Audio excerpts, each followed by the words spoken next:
What's going on, everybody? It's Rich. What's up? It's WrestleMania week. And guess what? Behind the Counter and Matt Men, the podcast, are crossing streams.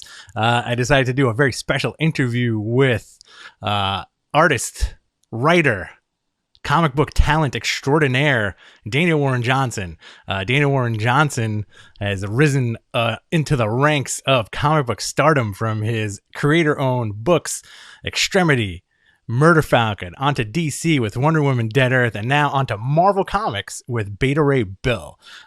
This was a fantastic interview. He's a really sweet dude.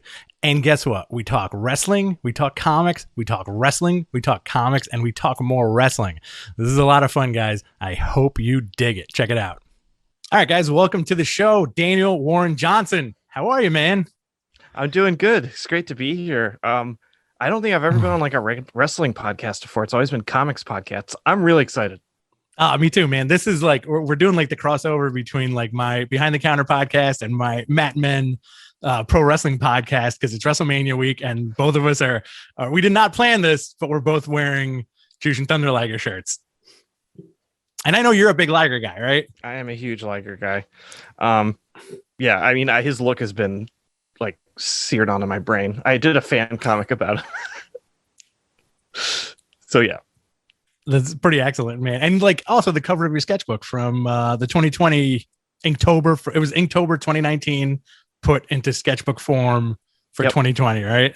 And that's funny because back then, like whenever I do fan art, like I don't really pay too much attention to like exactly how a character looks. I just try and get the vibe.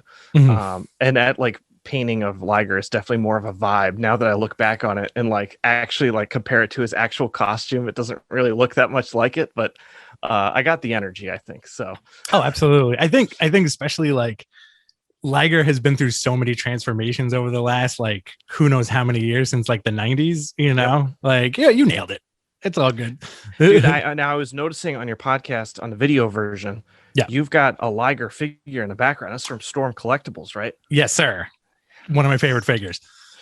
I have the three variants. I've got Black Liger. I have the original one they did, which is the red and white one, and with a little bit of gold. And I also have the newest version, which has like a little bit of blue on his horns. And like every single one of them was a necessary purchase. I agree with that 100%. I only have the one. I'm kind of waiting for them to do the I think they're doing the retro Liger, and then I want like his first appearance. Yeah, where he's kind of got like almost like it's like a Mankind helmet kind of thing going. And if they do like a Kishin Liger, like unmasked with like the face paint, forget it. Like I'll have to get all those also. Oh my gosh. Let's email Storm Collectibles. Let's go. Oh, they're putting out so much awesome stuff at this point. You know, like it's so cool. It's bound to happen. Totally. They're like some of my favorite figure makers too. So what got you into wrestling, man? Dude, so I had my daughter Fiona in February of 2018. And, you know, for those of us that are parents, we know for the first few months, it's just kind of sitting around and tending and not going out a lot. Almost like a little bit like a COVID lockdown, but not as restrictive. You know, you're just kind of in the house, you're learning this like new thing. And there's a lot of downtime where you're just like in the house and you can't go anywhere. So I had been looking to kind of check out New Japan Pro Wrestling because some of my fellow comic book friends, namely JB Rowe and Ramon Villalobos, they love to draw this guy they called Tetsuya Naito. Okay. And so the first time I ever saw Naito was actually a drawing of Naito. And I just I saw a picture. Ramon was drawing him and I was like, who the heck's that? That guy looks awesome. And my buddy Ramon was like, dude, this Tetsuya Naito, he's awesome. He's a wrestler. I'm like, wrestler, huh? Wow. Never seen a wrestler like that. It's like, dude, in Japan, they go crazy over there. So I was kind of like, I would like Google image Tetsuya Naito every once in a while and just like be interested and mostly in just the visual. And I was talking with my buddy JB, who's a big New Japan fan, and he kind of like gave me the lowdown. And as I was looking for kind of things to do in the house, like while taking care of Fiona, I was like, well, I guess now's a good time to try wrestling, just to kind of dip my little toe in the water and see what it's all about. And that was right when the G1 Climax in 2018 was starting. So that was in the summertime. 2018. And of course, I didn't know this at the time, but I'm watching like the pinnacle of like wrestling entertainment in the world. Right. The G1 in 2018 when Kenny Omega was still there, when they had this, everybody knew like at the beginning of the G1 in 2018 that like Kenny was going to have to go up against Kota Ibushi. And there was a big deal there. And that was after the Golden Lovers had already been reunited earlier in the year, which I didn't know about. So all these kind of like through lines and trails and stuff that I didn't know, but I was like, I love watching Tetsuya Naito. And I would just kind of follow Naito around the G1, and I got to see him wrestle these other guys and these other looks. And then it wasn't until I saw Tomohiro Ishii versus Kota Ibushi in the G1 Climax 2018. I mean, I don't know if you've seen that match, but like, Ibushi doesn't really do the crazy stuff anymore, but he did like jump off the rafter or like the second floor onto Ishii, like he did a moonsault. And I'd never seen anything like that before, and I never seen guys like hit each other so hard in wrestling.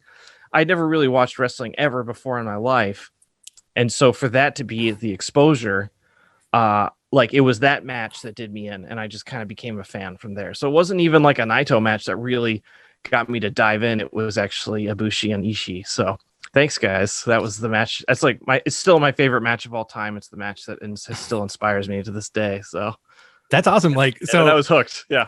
I can imagine like if I always said, like, if people want to, like kind of like you said, dangle their toe into like the wrestling waters, I would always suggest New Japan. But I think it's fascinating that you, never really having watched wrestling, saw a drawing that your buddy made, your contemporary, and then said, I got to watch this. And you, like you said, you started at the top with G1 2018, and then I'm assuming you're kind of working your way back through the catalog. Now, talk to me as a fan, like how when you started doing the research, how mind blown were you? Because like you mentioned the Golden Lovers, like I was a big fan of that story. I had like tears with when they reunited and all that. Such a cool like moment in wrestling history. I want to know what's it like as an adult fan to say, I kind of want to look into like more of this stuff and like your reactions to that. Yeah. So as New Japan fans know, in the normal times, after the G1, there's kind of this like deep exhale in like New Japan wrestling, and you kind of have like World Tag League, which is fine usually, but that was kind of happening. So there was a lot of wrestling in the G1. So I was kind of taking a break, and I was like, man, I wonder what America has to offer as far as wrestling, And I start like doing some research and like checking out the WWE, and I'm like, wow, this is night and day. Oh yeah. 100%. Like, nothing. I mean, some of the looks are cool, but like it just had to be totally honest, it just did not appeal to me at all. So I just kind of passed on it, and it was kept following the arcs in like New Japan. And I was going back a little bit, but even then, like the announcers would sometimes allude to stuff, but like even if you just watch New Japan, there's so much backstory. I almost like didn't know where to begin. And this is kind of before that I really knew like a lot of people who could say like, you have to watch this match. You have to watch this match. And, from there on, I was just kind of following the people that I liked in New Japan and kind of seeing where the stories were going. And that's right around the time that AEW was like beginning to start. And then when the wrestlers from New Japan came and made AEW, I just followed them over because I really wanted like some sort of a product in the States that I could get excited about. Yeah. Which no offense to any fans, but the WWE just doesn't do it for me. And so I've been there, not since the beginning, because I didn't go to All In, but I was at All Out in 2019. And that was the first, you're going to laugh at me, that was the first live wrestling show I'd ever been to. Oh, no, that's incredible. I'm not going to laugh at you at all. I think that's awesome. Again, you're starting from the top and going to All Out. So what was that experience like for you? Like seeing, I'm hard pressed to remember who was on the card, but I remember it being like a really fantastic show. It was a fantastic show. It felt so that at that time they had announced that there was going to be a TV show that was going to be happening. There was this energy, that I think was carried over from All In, which, I had done my research on and stuff. And, there's this like really powerful energy in a building that, I didn't have anything to relate it to, but I felt like there was something really special happening. And seeing these matches that were going on, people were really laying it on the line. And I remember seeing Kenny versus Pac, which was done quickly because John Moxley had to pull out because of his infection in his elbow. It was going to be Moxley versus Kenny. And they had to like redo that. And that was an amazing match. And the fact that Kenny lost, the whole building was in complete shock. And then the Young Bucks did that ladder match with the Lucha Brothers. And oh my God, yeah.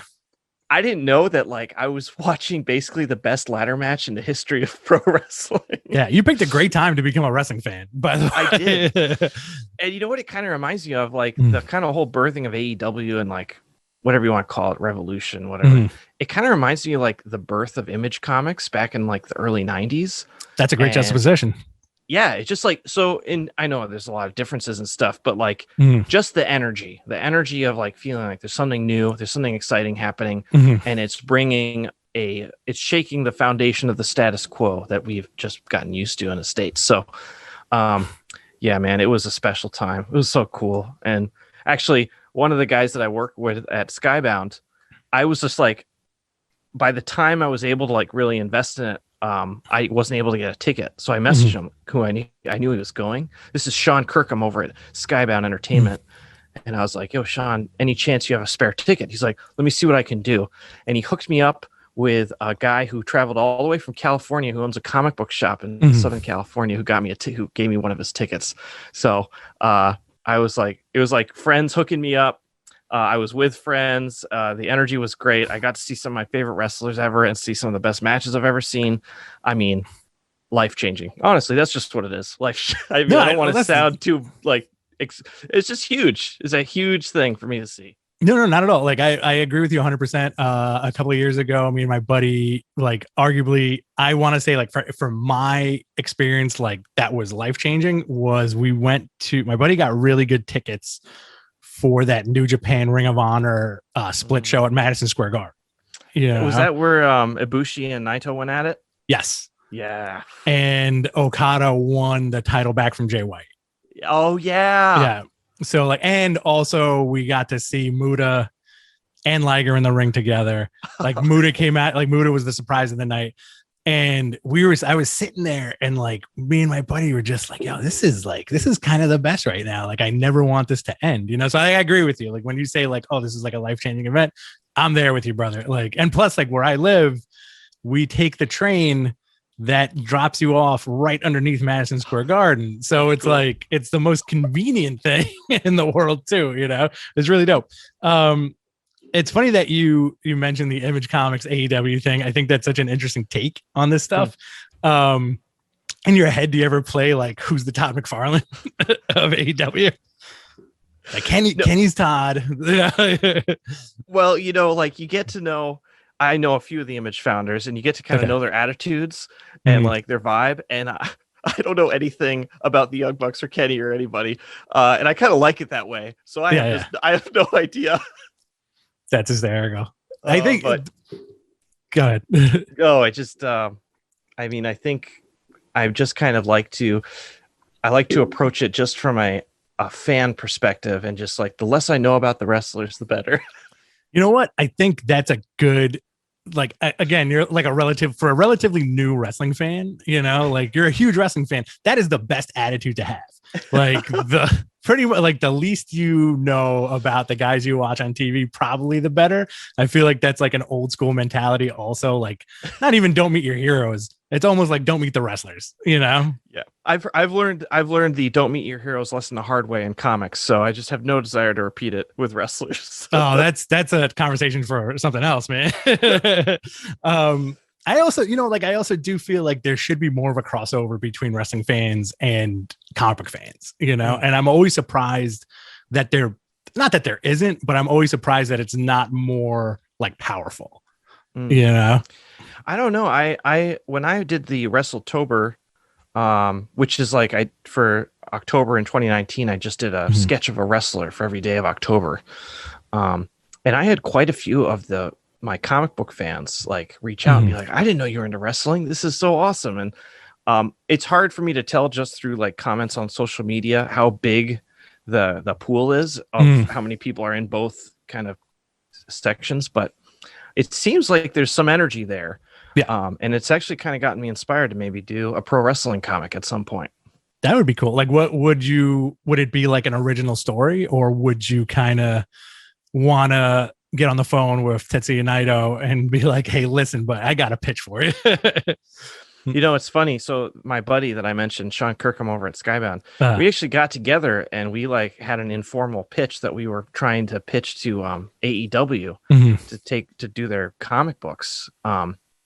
And you know, we weren't really able to bend anybody's ear.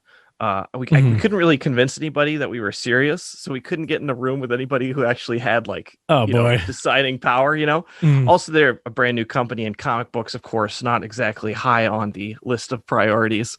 But I have definitely thought about it. We definitely thought of some concepts and ideas that we were ready to pitch to AEW, but just didn't end up happening. And then the more that I thought about it, kind of going back to the don't meet your heroes vibe, I was like, you know what? If I'm going to do a pro wrestling comic, I think I would thrive if I just was able to make it exactly in my, with the vision that's in my head. I would love to help co-create a story and like help some of these wrestlers like make something special. But man, that's a lot of work.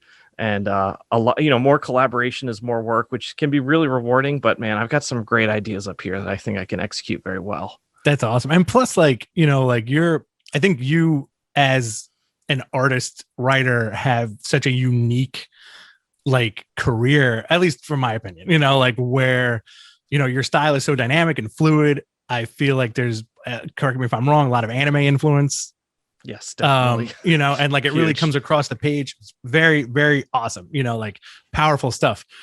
To do a wrestling comic with that after seeing the Inktober stuff, I'm already sold. Like you already have my money. You have no idea. What's funny too is like when you think about new comic book projects and new, a fantasy comic, science fiction, crime comic, there's all these logistical things that you have to draw that you just don't think about in the moment. And then when you're in the midst of it and trying to figure it out, you're like, oh crap, this is like really hard. Like with fantasy comics, like you got to start drawing more than one kind of tree. Otherwise that shit gets boring. And this is like really small background stuff, but like, dude, I had never thought like how hard it is to draw a German suplex until like I actually started trying to draw a German suplex. Like how you have to like make it dynamic, like you said, and exciting, but you also have to like, for somebody who maybe has not watched wrestling before, like it has to be clear. Right.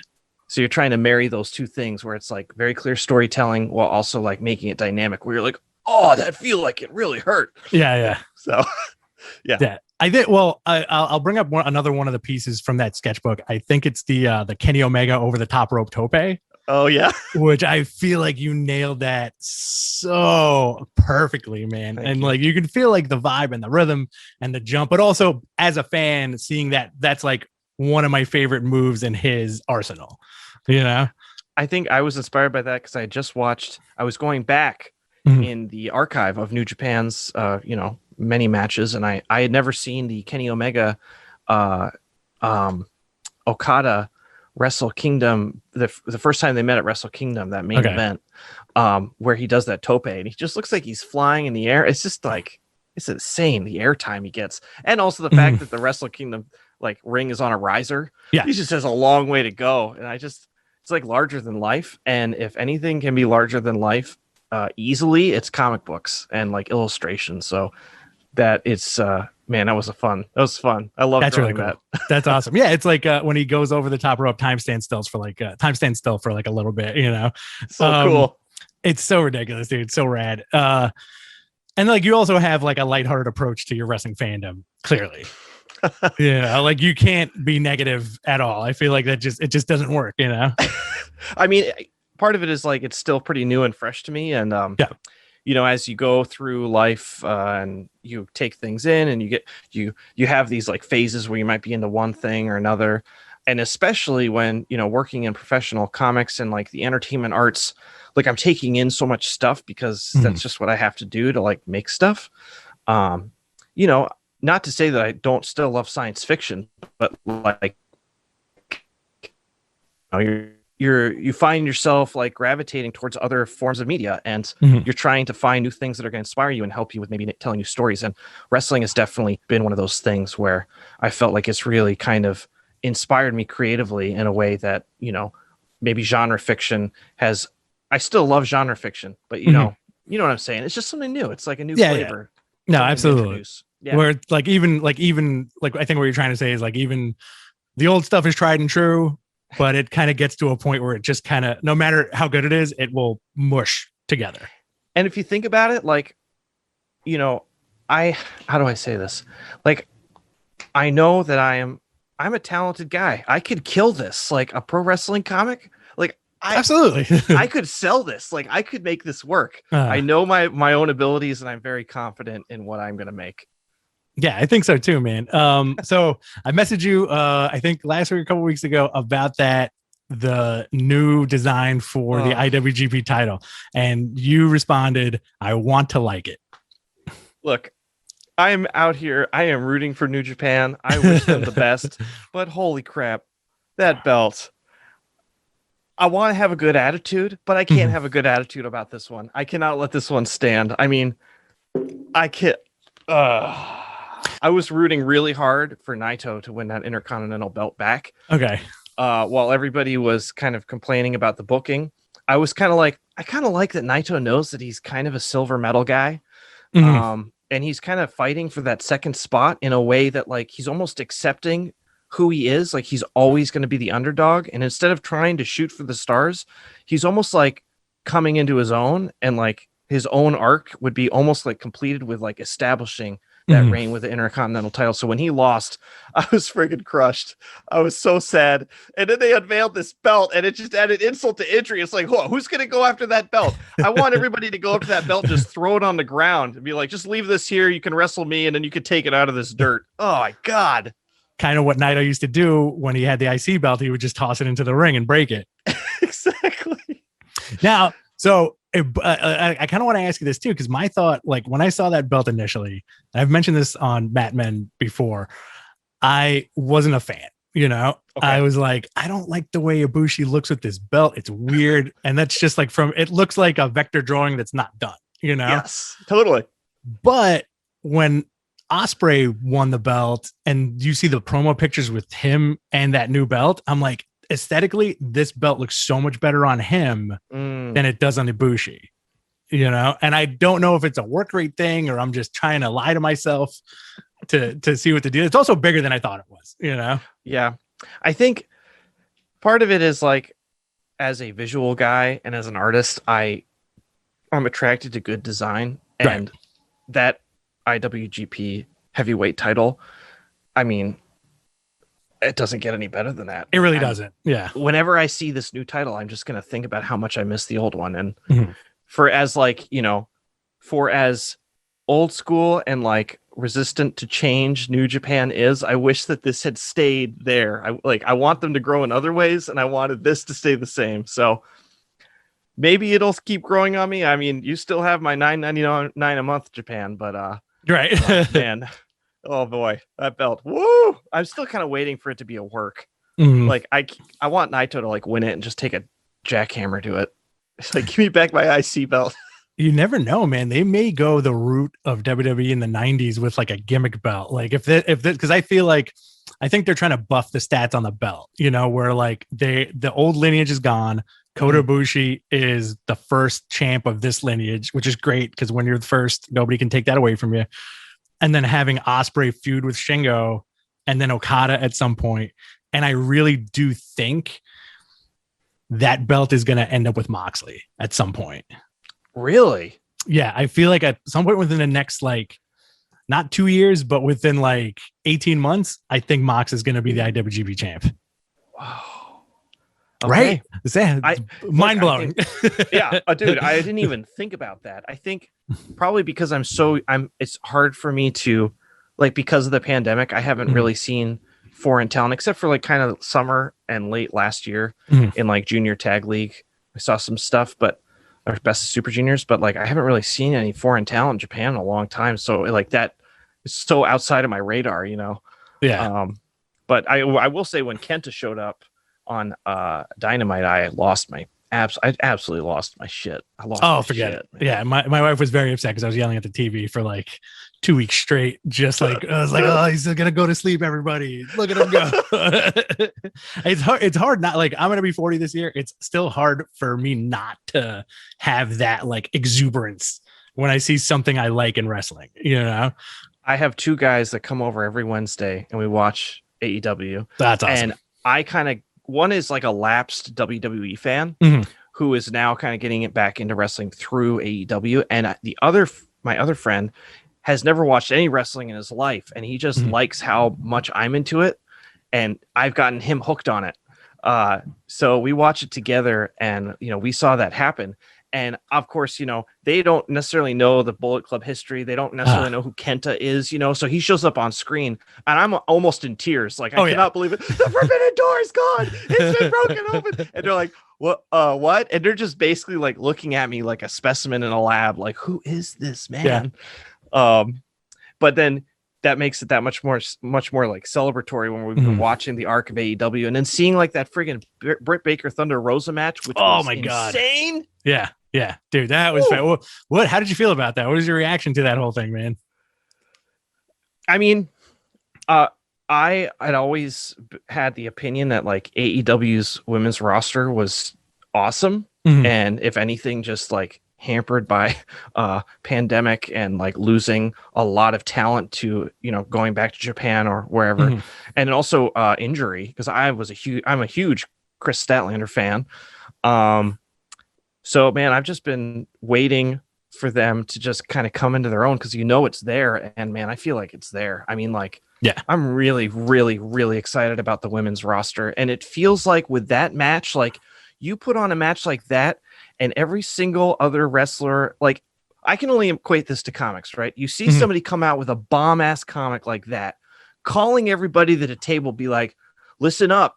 This is what I am doing. This is what I'm bringing to the table. And then everybody else looks at each other and be like, I got to step it up. I mean, that's just what it feels like to me. I just like, it was such an incredible match. It felt like it felt like a, no pun intended with other AEW stuff. It felt like a paradigm shift. It literally did. It felt like the changing of something. And it was so cool to see. And I can't wait to see more. I mean, I'm now jazzed for almost every women's match that is on the card when AEW Dynamite drops on Wednesdays. I'm just jazzed. Absolutely. Like I find myself hard pressed to really not relax while I'm watching like Dynamite every week. And even like Elevation, I've been like going in and out of it, like listening to Paul White on commentary is pretty cool. And then like the dark stuff I'll catch up on. But I like how you said that's one of those matches that puts eyes on the product. It's like you're slamming down a comic on the table saying like, beat that motherfucker, and I feel like you're the guy and listen, I'm not trying to blow smoke up your butt, but I feel like you're the guy to do it, going from Wonder Woman Dead Earth to Beta Ray Bill #1. Dude, it's ridiculous. Come on. Like, so what you're talking about. Well, I can only speak to other artists that have done the same to me. I'm thinking like James Herron dropping some of the BPRD stuff.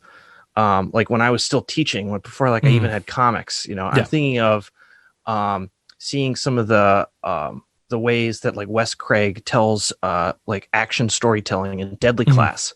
I'm thinking of like Luther Strode pages from Trad Moore. These are obviously more comic book shout outs here, but like these are the kinds of things where like it's so good it keeps you up at night, because you're like, how can I? It just makes you want to rise to the top. It makes you want to do better. So I just like, I'm standing on the shoulders of many giants. So I'm glad you came on, man. And there was also like a little note that I made too, saying like, oh, well, he's got Beta Ray Bill #1 came out last week. Beta Ray Bill's hammer is called Stormbreaker. Will Ospreay's finisher is called Stormbreaker. Let's make this happen. I will say that in issue 2, I have Beta Ray Bill definitely giving somebody a clothesline rainmaker. Right on. Bar. And he definitely at some point will give Thor a German suplex. Oh, I can't wait. You heard it here first. I'm down with it, man. I got a couple more and then we'll wrap it up, man. Let's do it. All right. Non-wrestling related, non-comic book related. What is the sandwich of your dreams?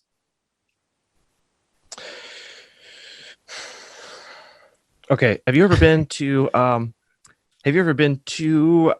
this place in Portland, Oregon called Lardo? No. It sounds Okay. awesome. It's a sandwich place in Portland, and you know, I got to give them a shout out. They have the best sandwiches I've ever had. So any sandwich from Lardo, I mean, that's going to hit the spot right there. I mean, I want to go back to Portland just to go have sandwiches there like every day for lunch. Um, I used to go every year when like Comic-Con was going on, but I will be back, and I'm thinking about those sandwiches. Thank you, Lardo.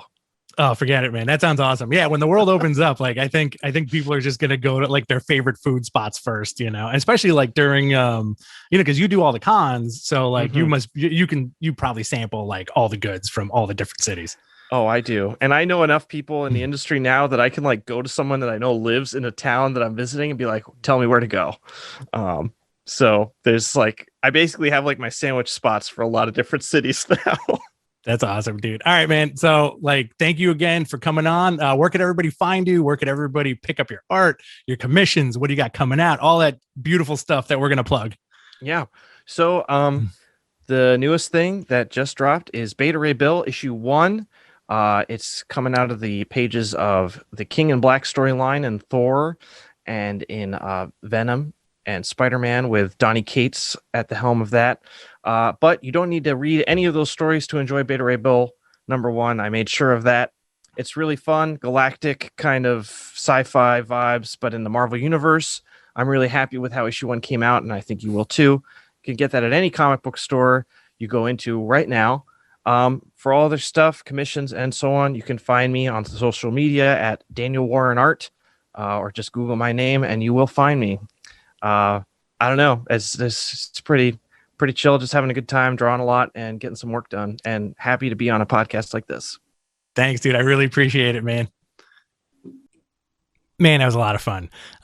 Daniel, we would love to have you back on whenever you want to chat more wrestling, comic books, guitars, and just all kinds of rad stuff, man. Thank you very much again. And guys, please tune in to all our WrestleMania coverage on Matt Men Podcast, on all our channels, YouTube. Follow our Twitter. Follow our Patreon. You know the links. We're going to have some fun this week, folks. See you soon.